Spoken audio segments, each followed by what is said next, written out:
रामचरितमानस की अंतर कथाएँ भाग 6 में आपका स्वागत है। हम रामचरितमानस के दोहे चौपाइयों में छिपी हुई कथाओं का वाचन कर रहे हैं। अगली कथा कामदेव के भस्म होकर पुनः कृष्ण तनय कृष्ण के पुत्र के रूप में जन्म लेने की है। जब जदुवंश कृष्ण अवतारा, होई ही हरन महामहि भारा, कृष्ण तनय होई ही पति तोरा, वचनु अन्यथा होई न मोरा। बालकांड के 87 नंबर के दोहे के बाद यह चौपाई आती है। जब पृथ्वी का भारी भार हरण करने के लिए यदुवंश में भगवान श्री कृष्ण का अवतार होगा, तब श्री कृष्ण का पुत्र प्रद्युम्न तेरा पति होगा, मेरा वचन असत्य नहीं होगा, ऐसा महादेव ने कामदेव की पत्नी से कहा। कामदेव भगवान वासुदेव के अंश हैं। वह पहले महादेव की क्रोधाग्नि से भस्म हो गए थे। फिर शरीर प्राप्ति के लिए उन्होंने अपने अंशी भगवान वासुदेव का ही आश्रय लिया।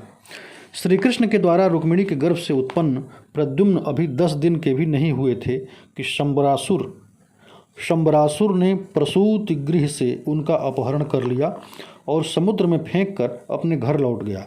उसे मालूम हो गया था कि यह बालक मेरा भावी शत्रु है, इससे ही मेरी मृत्यु होने वाली है। लेकिन ब्रह्मा के लिखे हुए को कौन टाल सकता था। समुद्र में बालक प्रद्युम्न को एक बड़ा भारी मत्स्य निगल गया। मछुआरों ने उसे पकड़ लिया और बहुत बड़े जाल में फंसाकर घर में ले आए। उन्होंने उसे ले जाकर शंबरासुर को भेंट के रूप में दे दिया। शंबरासुर के रसोइये उस मत्स्य को रसोई घर में ले गए और कुल्हाड़ी से उसे काटने लगे। मत्स्य के पेट से बालक निकला तो रसोइयों ने शंबरासुर की दासी मायावती को समर्पित कर दिया। मायावती के रूप में रति ही दासी बनकर शंबरासुर के महल में थी। मत्स्य से निकले बालक को देखकर उसके मन में शंका हुई तो नारद जी ने आकर बालक का कामदेव होना, श्री कृष्ण की पत्नी रुक्मिणी के गर्भ से जन्म लेना, मत्स्य के पेट में जाना आदि सारी बातें विस्तार से बता दी। जब रति को मालूम हुआ कि शिशु के रूप में ये मेरे पति कामदेव ही हैं, तब वह उनसे बहुत प्रेम करने लगी।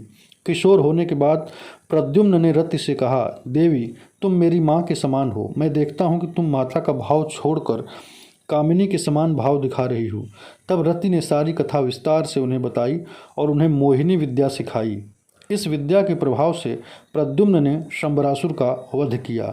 वहाँ से पति पत्नी द्वारका पहुँचे। वहाँ पुनः नारद मुनि आए और समस्त कथा श्री कृष्ण और रुक्मिणी को बताया। खोए हुए पुत्र को पाकर रुक्मिणी और श्री कृष्ण अत्यंत प्रसन्न हुए। यह कथा श्रीमद् भागवत के 10वें स्कंद के 56वें अध्याय में वर्णित है। अगली चौपाई देखें। द्वारपाल हरि के प्रिय दोऊ, जय अरु विजय जान सब कोऊ। विप्रश्राप ते दूनऊ भाई, तामस असुर देह तिन्ह पाई। कनक कशिपु अरु हाटक लोचन, जगत विदित सुरपति मद मोचन।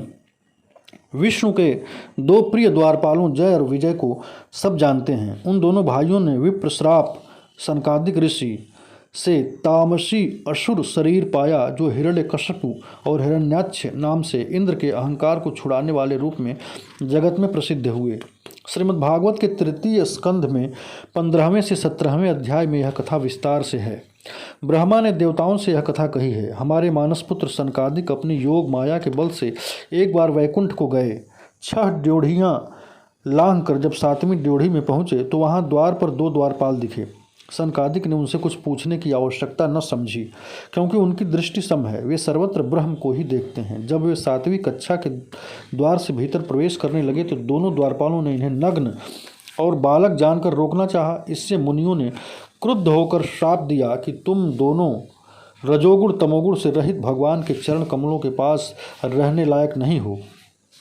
अपनी भेद दृष्टि के कारण तुम इस परम पवित्र धाम से भ्रष्ट होकर असुर योनि में जाकर जन्म लो। इस घोर शाप को सुनकर जय और विजय ने सनकादिक के चरणों में गिरकर निवेदन किया, हमें उस योनि में भी हरि का स्मरण भूलने न पाए। तभी भगवान लक्ष्मी सहित वहां पहुंचे और सनकादिक उनकी स्तुति करने लगे। भगवान ने कहा कि ये हमारे पार्षद हैं और आप हमारे अनुगत भक्त हैं। आपने इन्हें जो दंड दिया है वह उचित है। ब्राह्मण मेरे परम आराध्य हैं। मेरे अनुचरों के द्वारा आप लोगों का जो तिरस्कार हुआ है उसे मैं अपना ही किया हुआ अपराध मानता हूँ। आप ऐसी कृपा करें कि ये श्राप मुक्त होकर शीघ्र मेरे निकट चले आएं। भगवान का क्या तात्पर्य है, इसे सनकादिक न समझकर बोले, अगर ये निरपराध हैं तो इनकी वृत्ति बढ़ा दें और हमें दंड दें। भगवान ने कहा, नहीं, आपने जो श्राप दिया है वह मेरी इच्छा से ही दिया है। दैत्य योनि में क्रोधावेश से बढ़ी एकाग्रता के कारण शीघ्र ही ये मेरे पास लौट आएंगे। मुनियों के चले जाने पर भगवान ने पार्षदों से कहा, तुम डरो मत, तुम्हारा कल्याण होगा। मैं ब्राह्मणों के श्राप को मिटा सकता हूँ, किंतु ऐसा नहीं करूँगा, क्योंकि मेरी इच्छा से ही तुम्हें यह श्राप हुआ है। एक बार जब मैं योग निद्रा में स्थित हो गया था तब तुमने द्वार में प्रवेश करती हुई लक्ष्मी जी को रोका था। उस समय क्रुद्ध होकर लक्ष्मी ने पहले ही तुम्हें यह श्राप दिया था। जय विजय नामक ये दोनों द्वारपाल हिरण्यकशिपु और हिरण्याक्ष बने। हिरण्यकशिपु का नृसिंह रूप धारण करके और हिरण्याक्ष का शूकर रूप धारण करके भगवान ने संहार किया।